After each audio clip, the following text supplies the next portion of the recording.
Bismillahirrahmanirrahim. Assalamualaikum warahmatullahi wabarakatuh.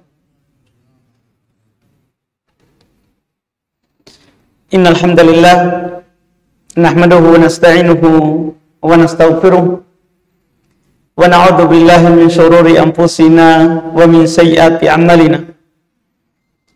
May yahdihillahu fala mudilla lahu wa may yudlil fala hadiyalah. Asyhadu an la ilaha illallah wahdahu la syarika lah wa asyhadu anna Muhammadan abduhu wa rasuluh sallallahu alaihi wa ala alihi wa ashabihi wa man tabi'ahum bi ihsan ila yaumiddin. Amma ba'd. Kaum muslimin jemaah salat maghrib rahimani wa rahimakumullah. Alhamdulillah, kembali pada malam hari ini kita membaca dan melanjutkan kembali pelajaran Sirah An-Nabawiyah, sejarah perjalanan hidup manusia terbaik Nabi kita Muhammad sallallahu alaihi wa ala alihi wasallam. Di pertemuan yang lalu kita sudah mendengarkan bagaimana awal Nabi kita sallallahu alaihi wa alihi wasallam diutus oleh Allah di usia genap 40 tahun. Maka sekarang kita melanjutkan setelah beliau diutus. Itu syariat apa yang pertama dulu disyariatkan, kemudian siapa yang beliau ajak untuk masuk Islam, dan siapa yang menerimanya. Ketika Nabi diangkat menjadi Nabi dan Rasul, maka yang pertama Allah syariatkan kepadanya adalah wudhu dan sholat, tapi bukan sholat seperti yang sekarang, bukan sholat 5 waktu. Kalau sholat 5 waktu ini nanti disyariatkan, akan datang pembahasan kita setelah Nabi menjadi Nabi dan Rasul 10 tahun. Tapi ini wudhu dan sholat yang diterima oleh Nabi dari Jibril, dan 2 rakaat. 2 rakaat. Tidak ada yang 4 rakaat dan tidak ada yang 3 rakaat. Disebutkan dalam kitab Al-Imam Al-Bukhari, demikian pula Imam Muslim, Abu Dawud, An-Nasai, dan sangat banyak yang meriwayatkan bahwa awwalu ma faradallahu ta'ala ala nabi as-shalah raka'atain. Bahwa yang pertama yang Allah Subhanahu wa taala syariatkan kepadanya itu salat 2 rakaat. Tentunya bersamaan itu disyariatkannya wudhu.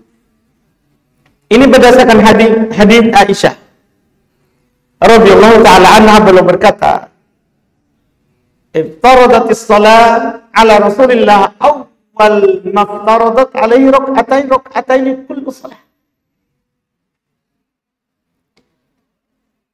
Diwajibkan salat kepada Rasulullah, maka yang pertama yang diwajibkan atas beliau adalah 2 rakaat setiap salat. Jadi ini dia.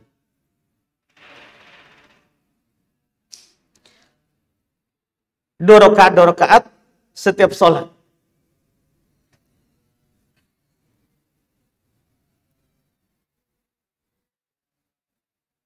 Dengan rincian dinukil oleh Ibnu Ishaq rahimahullahu ta'ala, beliau berkata, "Inna sholata hina taradat ala Rasulillah atahu Jibril."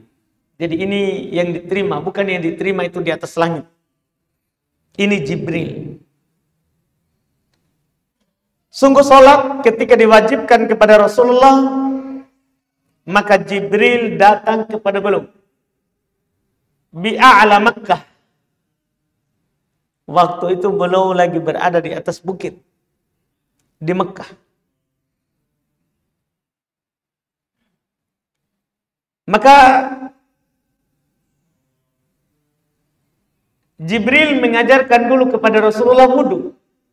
Sementara ini kan di Bukit Makkah tidak ada air. Cuman ini adalah kekuasaan Allah. Kata Ibnu Ishaq, "Fanfajarat minhu 'ain." Terpancar mata air. Fatawadda'a Jibril alaihissalam wa Rasulullah yandur ilaihi. Maka Jibril pun berwudu sementara Rasulullah melihat.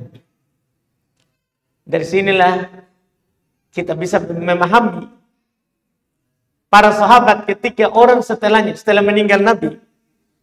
Para sahabat kalau ditanya bagaimana Rasulullah wudu, maka mereka langsung minta air. Dia tidak ngomong, tapi dia praktek. Misalnya dalam hadis Bukhari Muslim, Utsman ibn Affan mempraktekkan wudu Nabi SAW. Pertama beliau minta air, kemudian beliau berwudu. Abdullah bin Zaid ketika ditanya tentang bagaimana Nabi wudu, maka beliau meminta air, baru berwudu. Jadi begitu semuanya. Kenapa? Itulah cara pengajaran yang diajarkan oleh Jibril tentang wudu.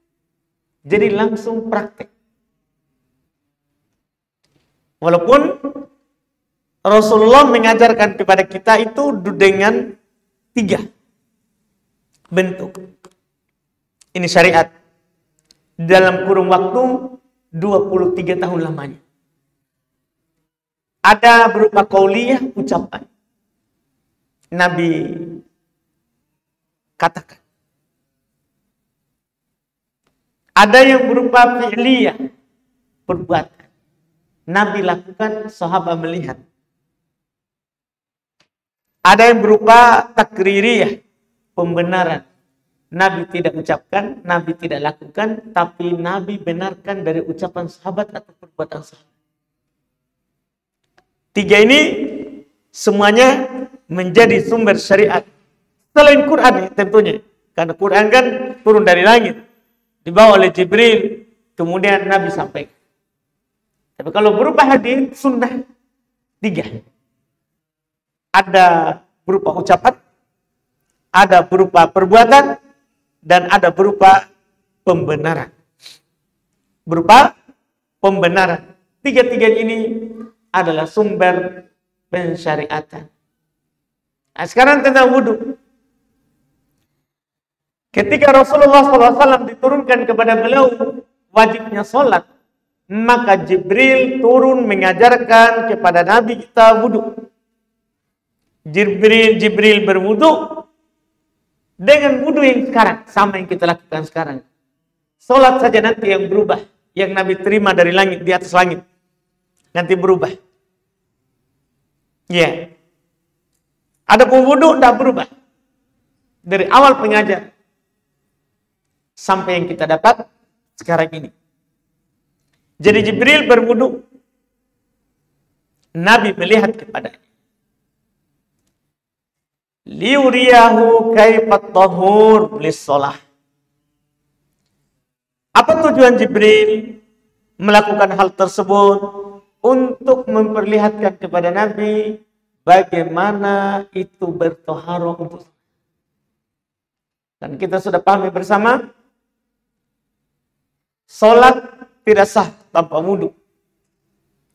Kata Allah Subhanahu wa taala di dalam Al-Qur'an, "Ya ayyuhalladzina amanu idza kuntum ila sholati faghsilu wujuhakum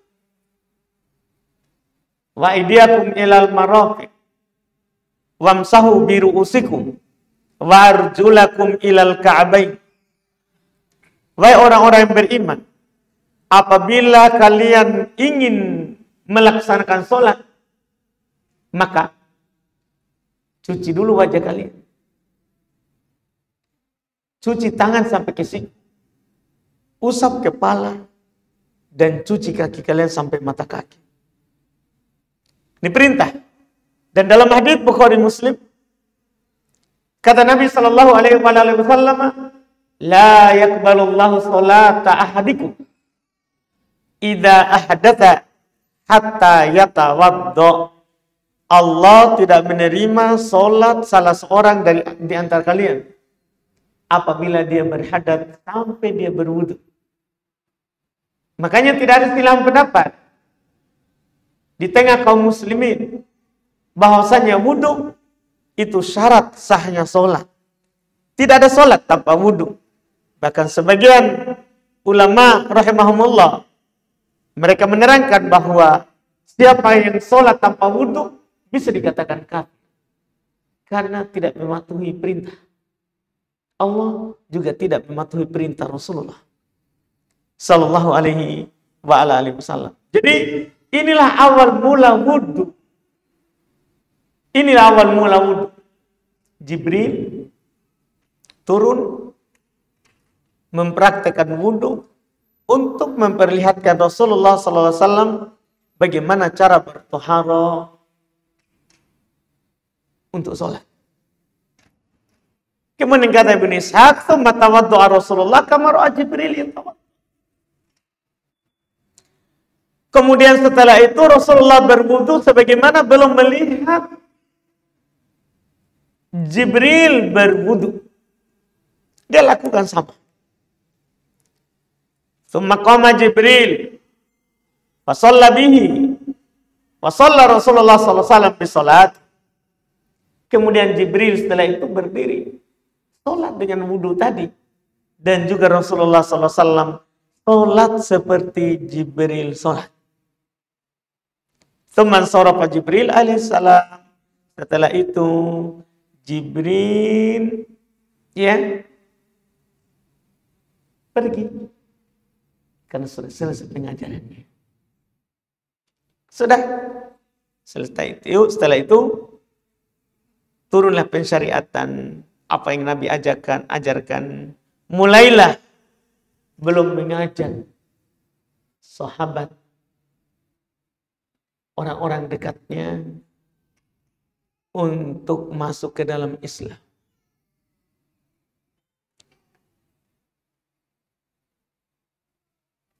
Awal mulanya belum mengajak orang untuk masuk Islam. Hanya orang-orang yang beliau percayai, yang beliau anggap ini teman baik, teman dekat, dan dia percaya pada beliau. Dan beginilah cara juga kita kalau mau berdakwah. Mulailah orang yang percaya, mulailah kepada orang yang percaya kepada kita. Jangan langsung mulai menghayal bahwa orang yang kita tidak kenal langsung kita mau ajak. Mulai dulu dengan orang yang dekat dengan kita. Istri, anak, orang tua yang percaya dengan kita. Ini yang dilakukan oleh Nabi SAW dan beliau lakukan sembunyi-sembunyi, dan itu beliau lakukan 3 tahun. Bagian 3 tahun beliau dakwanya itu sembunyi-sembunyi. Jadi hanya 20 tahun nanti beliau dakwah itu terang-terangan, karena beliau kan menjadi Nabi dan Rasul hanya 23 tahun. Jadi 3 tahun ini beliau lakukan secara sir, secara sembunyi-sembunyi. Maka ada beberapa penukil dari para sahabat, mereka yang menukil sendiri, dan ada juga orang lain yang menukilnya. Yang pertama sekali menerima Nabi SAW dinukil oleh Muhammad ibnu Ka'ab radhiyallahu ta'ala anhu. Beliau berkata, "Inna awwala man aslama min hadhil ummah bi Rasulillah."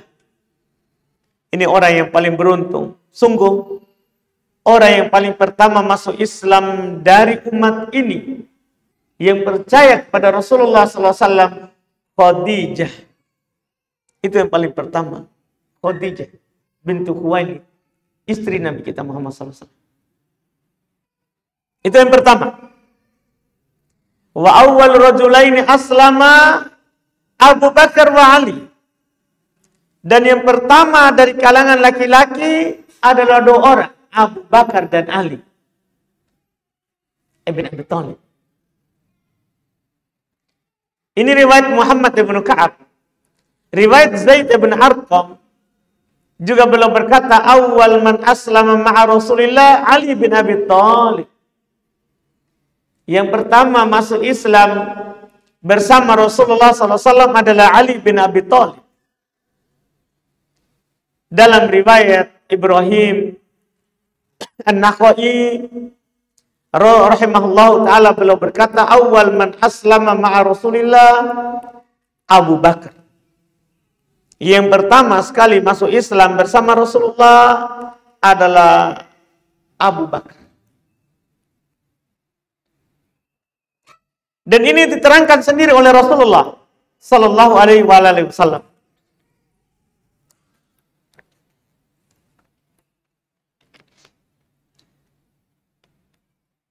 Beliau berkata, yaitu Rasulullah berkata kepada para temannya, teman-teman dekatnya, Innallaha ba'athani ilaikum. Ini beliau katakan pada para sahabat sebelum. Sungguh Allah mengutus saya kepada kalian. Fakultum kadabta. Maka kalian berkata sebelumnya kamu dusta. Waqala Abu Bakar sadaq. Abu Bakar berkata kamu jujur. Jadi Abu Bakar itu makanya dinamakan As-Siddiq gelarnya. Karena dia tidak pernah bilang dusta kepada Rasulullah. Rasulullah teman baiknya. Umurnya juga dengan Rasulullah beda 2 tahun saja. Rasulullah lebih tua. Beda Rasulullah umurnya dengan Abu Bakar itu cuma 2 tahun. Rasulullah lebih tua 2 tahun. Lebih tua 2 tahun. Ketika beliau diutus oleh Allah Subhanahu wa taala setelah di Khadijah, beliau datang Abu Bakar.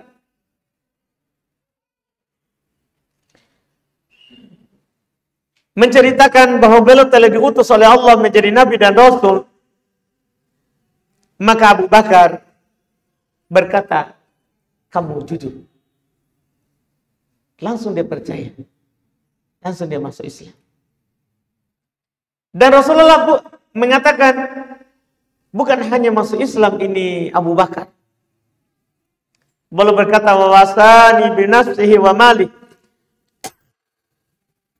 Maka Abu Bakar membantu saya dengan dirinya dan hartanya.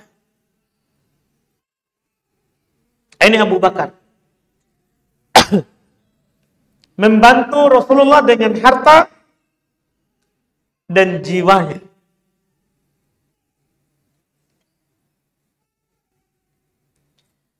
Ini yang dikatakan oleh Rasulullah sallallahu alaihi wa ala alihi wasallam. Dalam riwayat Abdullah bin Mas'ud radhiyallahu taala anhu dalam yang dikeluarkan oleh Imam Ahmad,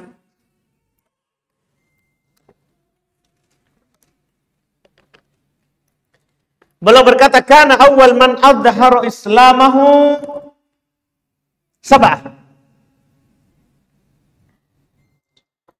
Adalah yang pertama yang menampakkan keislaman itu ada 7 orang.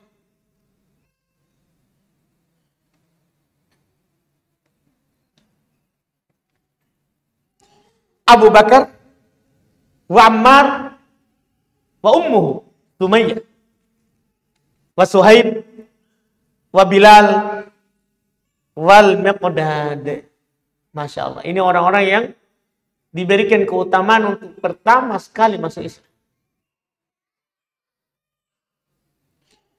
Kata Abdullah bin Mas'ud, orang-orang yang pertama menampakkan keislaman itu ada 7 orang.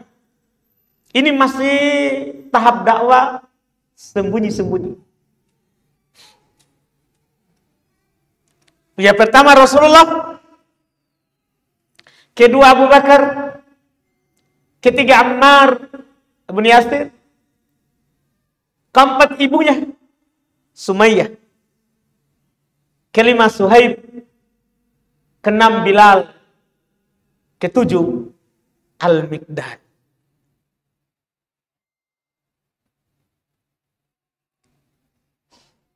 Yang tidak disebutkan di sini Ali sama Khadijah yang ada di hadis sebelumnya. Para ulama rahimahumullah ta'ala seperti Al-Hafidz Ibnu Hajar di dalam kitab Fathul Bari, beliau mengkompromikan semua riwayat tadi. Sebelum kita lanjut terhadap yang masuk Islam lagi setelahnya. Dari semua penukilan tadi itu kan nukil yang pertama. Sebenarnya maksudnya gimana ini? Semua mengatakan yang pertama. Dirinci oleh Imam Al-Hafidz Ibnu Hajar Al-Asqalani rahimahullah. Beliau berkata, awal man aslama minar rijal Abu Bakar. Yang paling bagusnya kita katakan begini. Yang pertama sekali masuk Islam dari kalangan laki-laki dewasa. Dari kalangan laki-laki dewasa itu Abu Bakar. Wa minas tibyan, adapun dari kalangan anak-anak Ali. Kan Ali waktu itu masih berumur 10 tahun sudah masuk Islam. Sudah masuk Islam. Masih anak-anak. Wa minan nisa Khadijah wa Ummu Aiman Sumayyah. Dan dari kalangan perempuan 2 orang, ada Khadijah dan ada Ummu Aiman dan Sumayyah. 3 orang. Ada Khadijah, Ummu Aiman dan ada Sumayyah. Tadi ibunya Ammar. Itu dari kalangan wanita, hanya 3 orang yang pertama masuk Islam. Wa minal mawali, sementara dari kalangan mantan budak Zaid ibn Harithah. Wa minal abid, dari kalangan budak Bilal wa Amir ibn Fuhair. Maulanya Abu Bakar juga. Mantan budaknya Abu Bakar setelah itu. Jadi ini dari kalangan budak 2 orang. Ada Bilal dan Amir. Wa Abu Fukaihah. Iya, wa Abu Fakahiyah. Maulan Sufyan ibn Umayyah. Demikian pula wa Syaqran maulan Nabi. Mantan budaknya Nabi sendiri. Ini dari kalangan budak. Jadi lebih banyak dari kalangan budak daripada yang biasa. Kan ada Bilal, ada Amir, ya, ada Abu Fakihiyah, ada Syaqran, maulanya Nabi. Maulanya Nabi sallallahu alaihi wasallam. Ini tahap pertama. Demikian pula di antara yang pertama juga masuk Islam adalah Amr ibn Abbasah. Dia ceritakan tentang dirinya, cuman dia ini bukan orang Mekah. Amr ibn Abbasah ini dia menceritakan tentang dirinya. Di awal-awal Nabi mengajak secara sembunyi orang untuk masuk Islam. Termasuk yang diberi hidayah adalah seorang ini, Amr ibn Abbasah.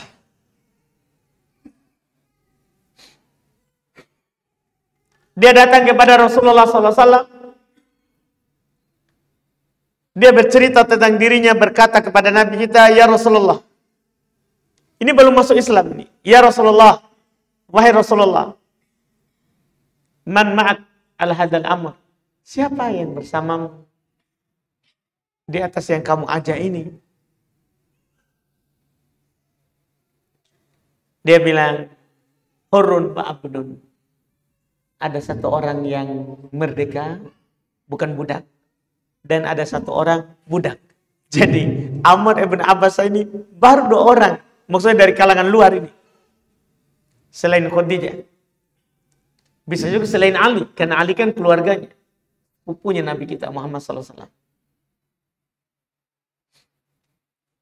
Ada satu orang yang merdeka, bukan budak, ada satu orang budak. Qala wa ma'ahu yawma idzin Abu Bakar wa Bilal. Waktu itu beliau lagi bersama Abu Bakar dan Bilal. Maksudnya berarti tadi yang merdeka bukan budak Abu Bakar, yang budak Bilal.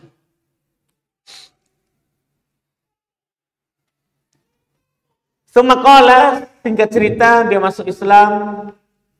Maka Rasulullah berkata kepadanya, karena tinggal di Mekah waktu itu tidak memungkinkan, karena setiap yang masuk Islam ditahu itu disiksa. Seperti Bilal, Ammar, itu orang-orang disiksa. Rasulullah berkata kepadanya, irji ila qaumik hatta yumakkinallahu azza wa jalla li rasulih.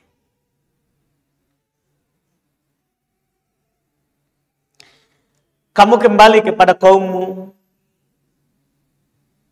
sampai Allah memberikan kekokohan, kekuatan kepada Rasulullah sallallahu alaihi wa ala alihi wasallam. Ini cerita dari Ammar ibn Abbasah. Demikian pula Ibnu Mas'ud sendiri, sahabat yang mulia. Beliau juga masuk Islam masih anak muda. Beliau bercerita tentang dirinya. Kuntu yafi'an fi ghanamin li Uqbah ibn Abi Mu'ayth ar'aha. Dulu saya masih pemuda. Tadi kan kalau Ali anak-anak. Ini Abdullah bin Mas'ud. Beliau bercerita tentang dirinya. Dulu saya masih anak muda. Lagi mengembalakan kambingnya Uqbah.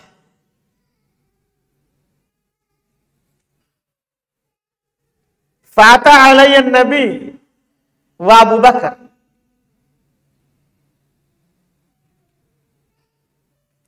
Maka datang kepadaku Nabi dan Abu Bakar di kambing gembalaan. Faqala ya gulam. Maka Rasulullah berkata, wahai seorang anak muda, hal ma'ak min labanin taskina.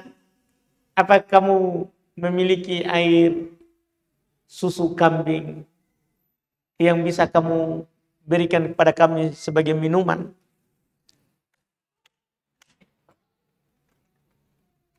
Qultu, saya berkata na'am. Saya berkata, iya ada. Walakinni mu'taman, Masya Allah. Ini belum masuk Islam, dia sudah seperti itu. Ada, tapi saya ini hanya pemegang amanah. Artinya, saya tidak bisa kasih kamu. Saya ini cuma pemegang amanah saja. Disinilah sikap yang patut kita pegang sebagai pekerja. Kalau kita bekerja, kita itu hanya pemegang amanah. Kita tidak bisa melakukan apapun terhadap amanah yang dititipkan kepada kita, kecuali izin dari pemilik yang menitipkan amanah itu kepada kita. Dia berkata begitu, walastu bisaqikum, saya tidak akan kasih minum kalian, karena saya ini cuma pemegang amanah. Maka kata Nabi SAW, supaya dia tidak melanggar, Fatini bisatin lam yanzu alaihal fahal. Kalau begitu, begini saja. Berikan kepada saya kambing betina, tapi tidak pernah disentuh oleh pejantan. Artinya kalau begitu kan belum punya air susu sama sekali. Karena yang punya air susu itu kalau yang hamil atau sudah melahirkan.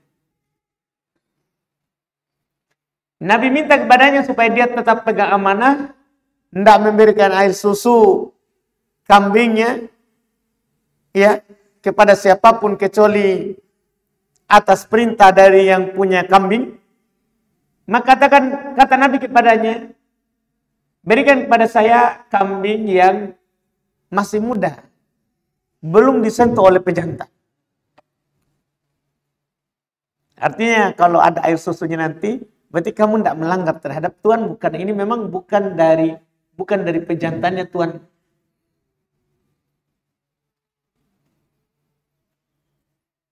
Maka beliau bilang, fa'ataituhu bi'anakin.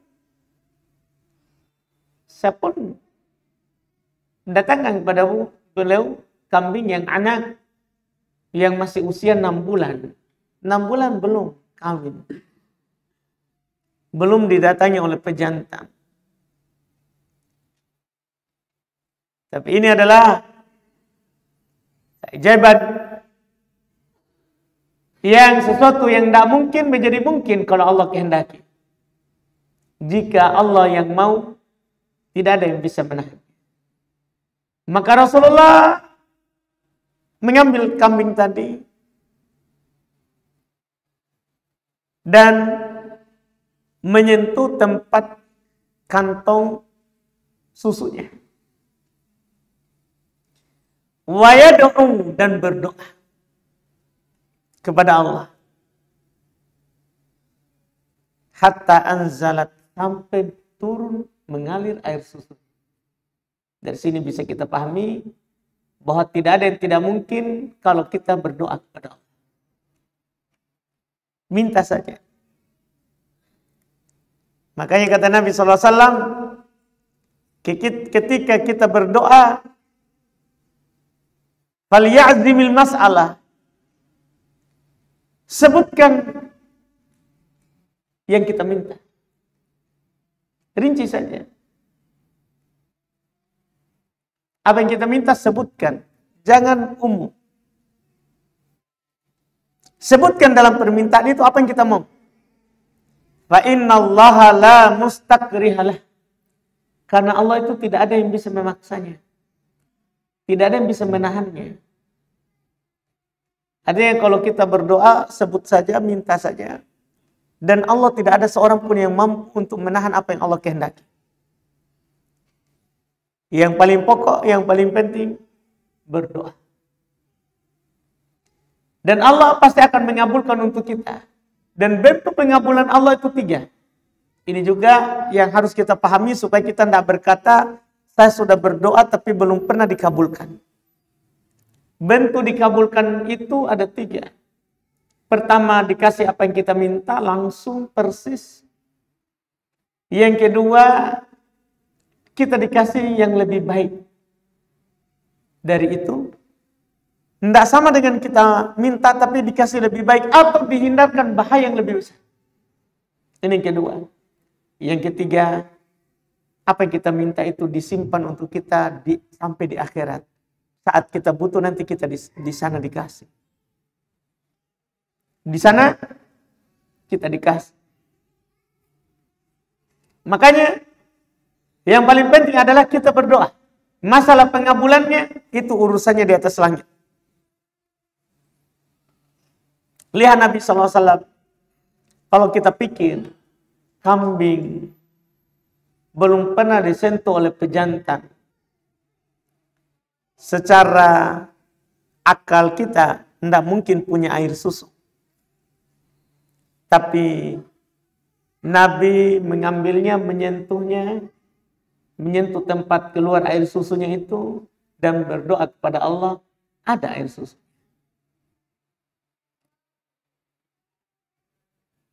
Maka Nabi pun meminum dari air susu itu dan Abu Bakar juga.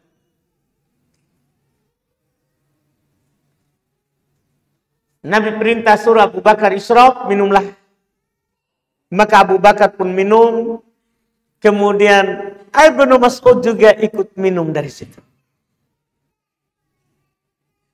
Setelah selesai, Nabi berkata, Iqlis biidnillah faqala so. Fa'ada kamakan. Setelah mereka semua kenyang, Nabi berkata, mengeringlah. Maka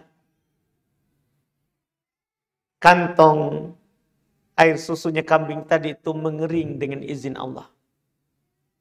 Kata Abdullah bin Mas'ud, kembali seperti awal. Jadi tadi itu muncul air susunya, namanya muncul air susu berarti membesar. Kemudian setelah itu semua kembali normal, kembali lagi kecil.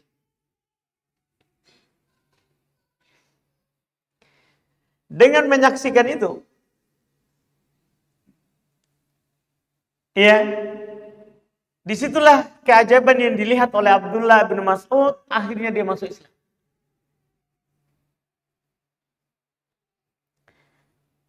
Beliau berkata, falamma kana ba'd ataitu Nabi. Maka tatkala setelah itu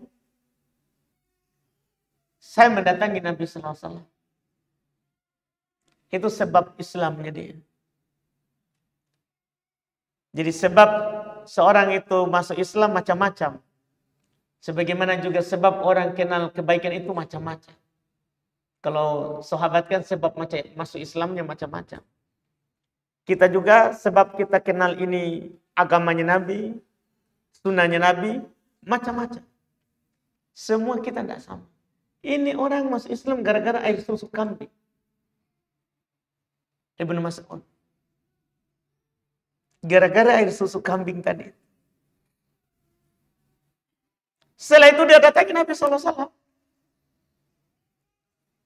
Fakultu.